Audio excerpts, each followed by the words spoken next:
A change is better than a rest, ladies and gentlemen. Hello and welcome to the all-new Athlete Podcast Studio, sponsored by Sports for Champions. Today I'm delighted to be joined by Chris Tawiah, professional basketballer. How are you today, Chris? I'm great, thank you. Excellent to have you here. Thanks so much for joining us. Well, thank you for inviting me here and being around you guys. It's nice. You're more than welcome. So, you've played basketball all over the world, from the US to Europe. Can you tell me a little bit about how you first got into it? Yeah, so how I first got into basketball as a whole was kind of like by accident, but also by luck as well. I was playing football at a local park, kind of stereotypical like settings, and then there was a basketball coach that just literally looked at me and said, "Chris, you're tall. Do you play basketball? Or have you ever played basketball?" I said, "No, not really." Because at that time, I wasn't into basketball at all. I just seen like High School Musical and the way they dramatize the whole like last dramatic shot. It goes around the rim, comes back out, goes in again, pans out to someone eating a hot dog, and they, you know what I mean? So it's just like, never really took it serious. So he said that, but you know, I didn't have enough friends to play football at that time. So I said, okay, go on, I'll play basketball with you. One thing led to another. I had a knack of it. I had an actual feel for the basketball. Then there was a 3-on-3 tournament that was up and coming. And he really said, "Chris, you should definitely go for this. Let them see you." So we went, me and two guys just made a team really. Just there for bands. Got to the final. We lost in the final, but I got recruited, I guess scouted to play for the local team, Milton Keynes Lions at the time. And I joined them, went to my first training session. Long story short, at the end of that season, we were national championships under 16s. Wow. So that's like where basketball started for me. So if I've got this right, you went from having never really played basketball to within a year being an under 16s national champion. Yeah. Wow, that's amazing. What kind of player were you in your early days? Just like a workhorse, innit? Up and down. So I was more of like a rebounder. So what a rebounder is, like when someone misses a shot, you just grab it off the rim. Mm-hmm. Like when it hits the rim and comes off, you grab it. So defensively, it means the other team that shot, they don't get another chance to shoot again. So now your team gets it. And on offense, it means when your team misses, you get the ball again. So that was kind of like my job, to kind of like recycle play, just like the dirty work really. Yeah. Obviously, you're a really tall guy. How tall are you? 6'9". 6'9". Were you tall for your age? Obviously, at 16, was it already kind of? Yeah, I started off as a big baby. Like my mum thought she was having twins before, so. Or people thought she was having twins, but no, it's just me. So I've always been tall. I've always been head and shoulders above everybody else. And then when you first joined, did you find that you sort of lean on your physicality at first, or did you find you took quite well to the skill side of things? Both. I picked up the skills, but because I played football and just general athletics before, I was very mobile for my height. So I think that gave me a serious advantage compared to other people. What was your approach to training when you first got started? Did you take it seriously, or was it just a bit of a laugh? Yeah, because I always wanted to be a professional athlete. Always. I've always dreamed, I want to be a footballer, so I always dreamed of playing in front of a crowd of people and just that professional lifestyle. So basketball, I always took it serious, for sure. And also the people that will surround me in basketball, they really invested in me. You know, sometimes paying for my monthly subscriptions or making sure I get to training and get to games. Sometimes even giving me clothes and shoes. So I was always paying them back through my efforts and training and games and everything like that. Yeah, we always owe it to the people who support us, don't we, to make the most of what we've got. Yeah.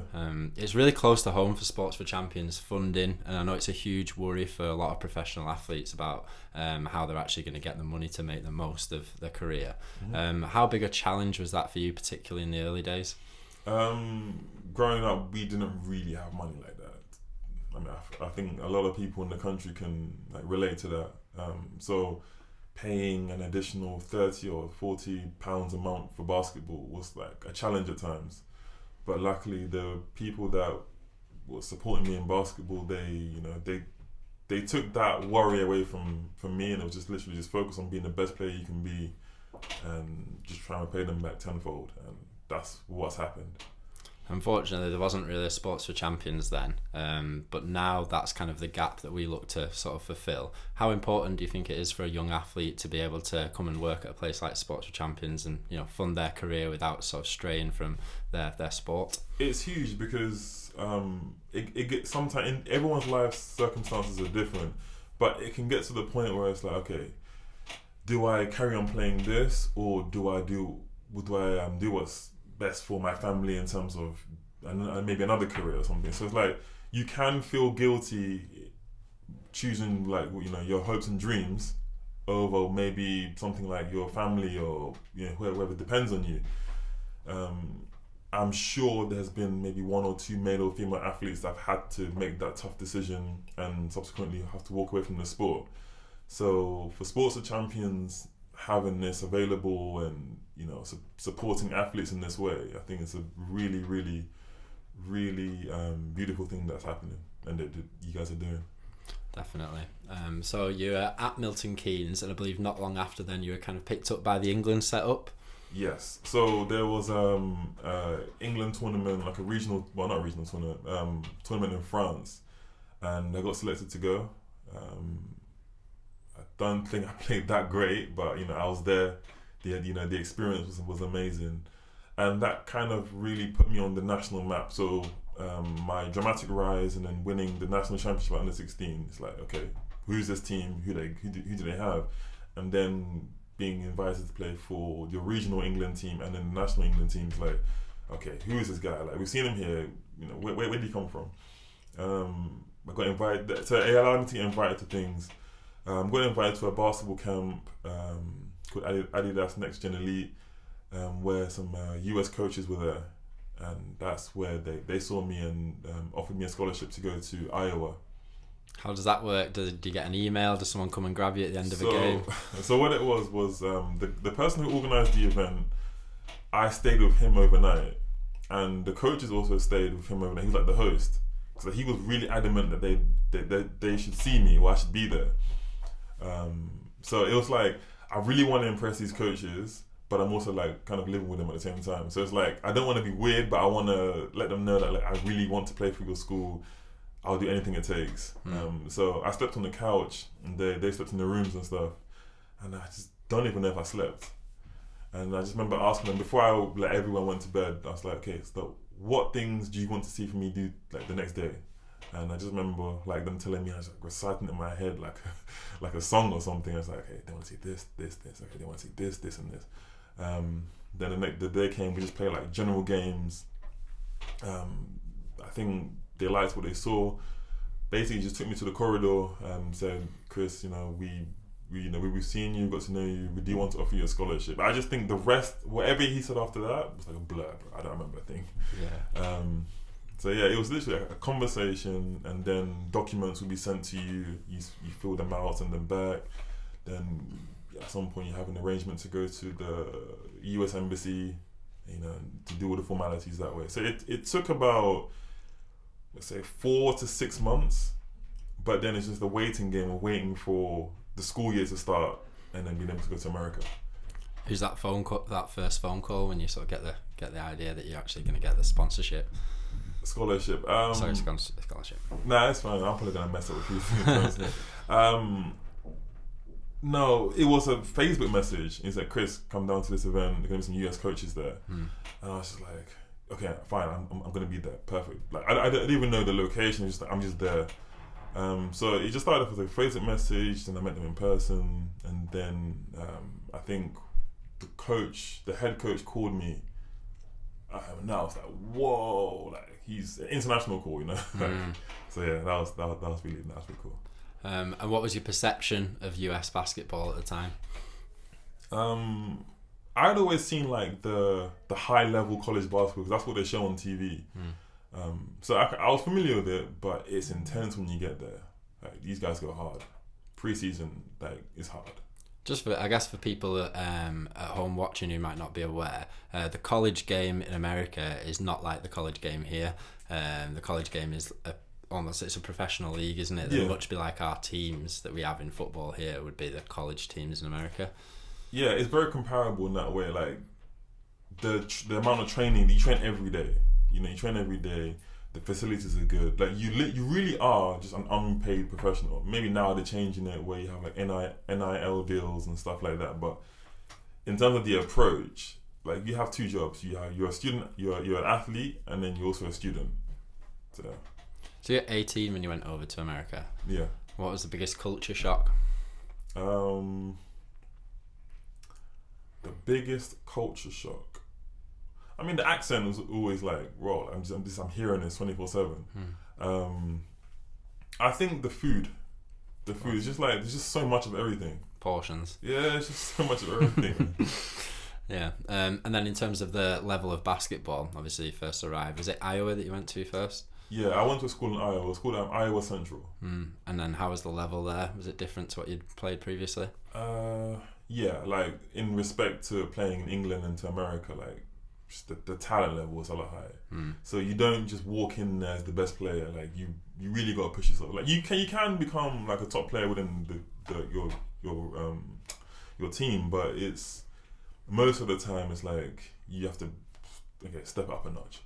Do you have to adapt to a slightly different style, or do they play the same? Slightly different style. Like it's more athletic. Right. Like it's like jump, sprint. Like in England, I think the players we do have athletic players here, but in America, because there's so much people, when you take the best of the best, it's just like hybrids just of everything. Yeah. So like, everyone just runs a bit faster. Everyone jumps higher. Everyone's just as strong, if not stronger. So yeah. And then how did you adapt to living away? Presumably that was the first time you'd kind of moved out on your own. Yeah, for the most part, I was excited. Yeah, I was just excited being away and like, just living that lifestyle. It's, like, it's new, it's fun. I'm doing what I love to do. So for the most part, I loved it all. Yeah, I loved it. What were the US guys' perception of the UK? They just think like everyone's really posh. They just think everyone's really posh and then they all try to do their British accents, but yeah, like they're cool. They have a good perception of us. I think we carry ourselves well here, so they receive that well. Did your perception of the US change over time? Did you leave with a different sort of idea of what you were going into? Yeah. So when I was in England, before I even went to America, I just thought it was like this magical place. Like it's just. You see the TV programs, you see like it's like a dream to go to America, and then being there for 4 years at the end of it, I'm just like, oh, that was America. Like it just became normal, being there for so long. So like it was magical to go, and then at the end I was like, I understand America. Like, I get it. I've seen the good parts and the bad parts. So it just became like another home away from home. So you finished up in Texas. Yeah. Tell me a little bit about the game experience and also the university experience. Texas was a lot harder to play there, just because there's more people and it's more raw. Like they're going for it really over in Texas. Like, it's just so much people. The competition's high. They love sports, so it's like going from England to Iowa was like a level up, and then going from Iowa to Texas, that's just like another beast in itself. Yeah. So leaving Texas and the US, I believe you came back to Europe. Would that be your first pro contract? Is that how it works? Yeah, in Czech Republic. Yeah. So I went from graduating in America, and then my first pro contract was in Czech Republic. And what's that like, the Czech league? Looking back at it now, it's very fundamentally skill sound. Mm-hmm. So the players aren't as athletic across the board, but they use their tactics and their like basketball technique to their advantage a lot more. So it's more cerebral, that you think the game more. And in terms of support for the league, were you playing in front of big crowds? Do you find people recognising your hometown, that kind of thing? Yeah, it varies. So like there's some clubs that have like big stadiums, arenas, not stadiums, why is that stadiums? Arenas, and then some have smaller ones.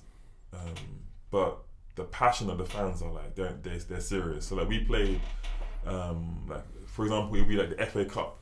So when you play like a Premier League team plays against like a League 2 side, so we had the equivalent of that, and it's just like so intense and so intimate. Like the walls are so close, and they're just like they want to see you up close. Like, oh, you're not that good.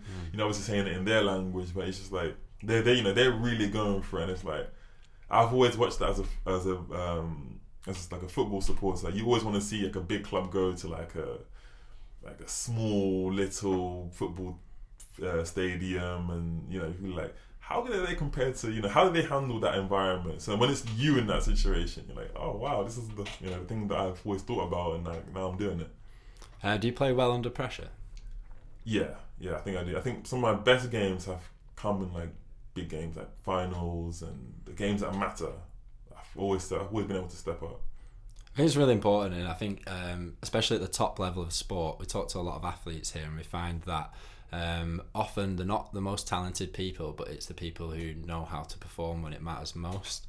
You talked a little bit about moving to America and kind of taking it in your stride. You seem quite a resilient person. Do you think that there's something within you that makes you sort of more capable to deal with these kind of situations? Yeah, so first would be my upbringing. Just if you just knew the story of my mum being born in Ghana, her upbringing, then to come over to England, and then like the challenges she'd faced to just like survive, and then allow me to survive, and it's like that becomes natural to you.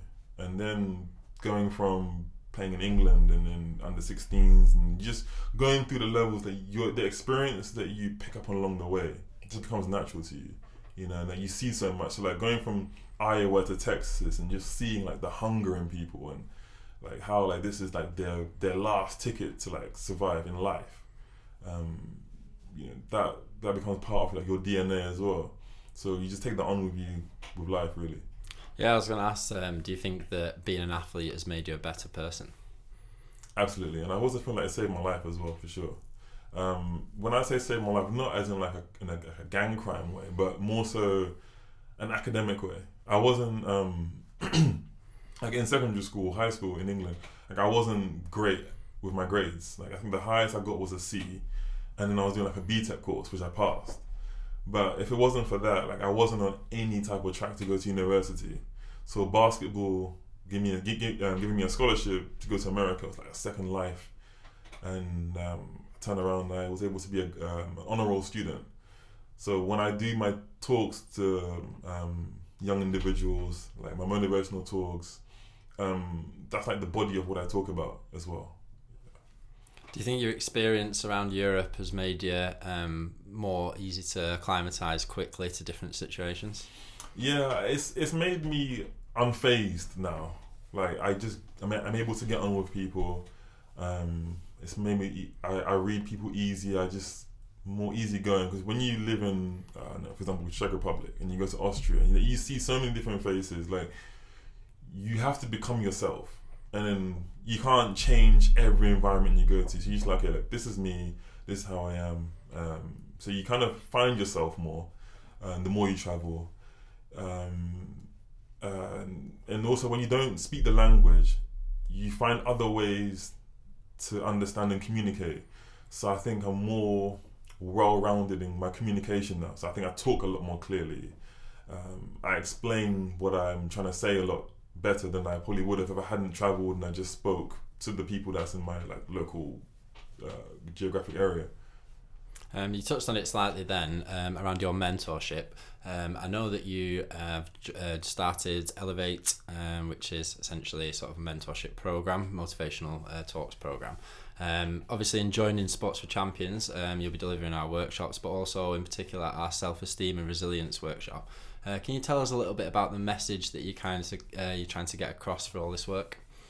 So, essentially, to put it into just like a very short form, is you yourself can achieve big things. Think big, dream big, and then go after it. Like, don't think that it can't be you, because you know, like if I look at my story, like starting basketball at the age of 16, like who would have thought that who would have thought? And then I probably wouldn't have thought that I would have played at the levels I've played at, you know, rub shoulders with the people I've rubbed shoulders with, and then be able to like tell the story. So if I looked at what I had, was going to walk into the age of 16, it's like I wouldn't have guessed that. So it's just, there isn't just one me. There's so many of you like around the world that's like, just what do you want to do? What do you want to be? And just go for it. And just don't care what people think or say or expect you to be or look like. Just like, if that's what you want to do, go for it. I think that's great advice. I know you've become quite involved at the club ownership level now with basketball. Yeah. What do you see? Well, first of all, can you tell us a bit about that? And then secondly, where do you see as a vision for UK basketball moving forward? Okay, so I'll start with my club. My club is Peterborough City Basketball Club, newly founded. September 11th will be our first training session.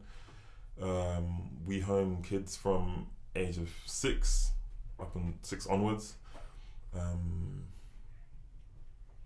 It's basically just me giving back to basketball, the way I can. And I love business. I've always wanted to be a sports owner or in sports management, just never really believed I could. The opportunity came about. I took it with both hands, both feet, grabbed it, and delivered by Peterborough City Basketball Club. Excellent. And then in terms of the future for UK basketball, where do you see it? How can it progress? It will be very close behind football in, let's say, 5 to 10 years time. Like, playing basketball will just be as normal as playing football. It's growing. It's growing around the world. Basketball is prominent, but I think it's in England where we need to catch up a bit. But it's happening now. You see that with the 3-on-3 tournaments, the Commonwealth Games. We won a gold medal. The British Basketball League is growing in itself. We got teams playing in Europe now. So just across the board, the game is now it's elevating, and people are starting to take notice. Definitely. And finally, if you had a piece of advice for somebody specific to basketball, what would you give them? Enjoy it. And when I say enjoy it, what I mean is, like, if you have a favorite player, and you want to watch their YouTube videos, watch them.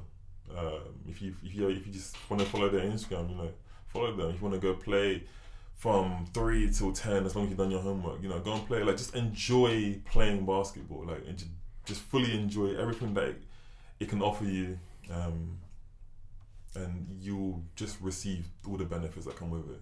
Like, it's not something that you have to not like dig deep into finance. Like, once you start to play it, you naturally, it's a game that naturally comes to you. It's like football. It's one of them games where it's easy to play. Like football, just make a goal and play it. Basketball, maybe apart from having a basketball hoop, but essentially it's an easy game to play. And a lot of people enjoy it. Women, men, parents. Like you. Sometimes you go to the park and you'll see families playing basketball. So yeah, just enjoy the game of basketball, and then you find your feet within it. Excellent. I think that's a great note to end it on. Thank you so much for joining us today. Oh, thank you for having me as well. You've been a pleasure. And thank you to everyone joining at home. It's been another episode of the Athlete Podcast, sponsored by Sports for Champions, and we'll see you next time. Thank you.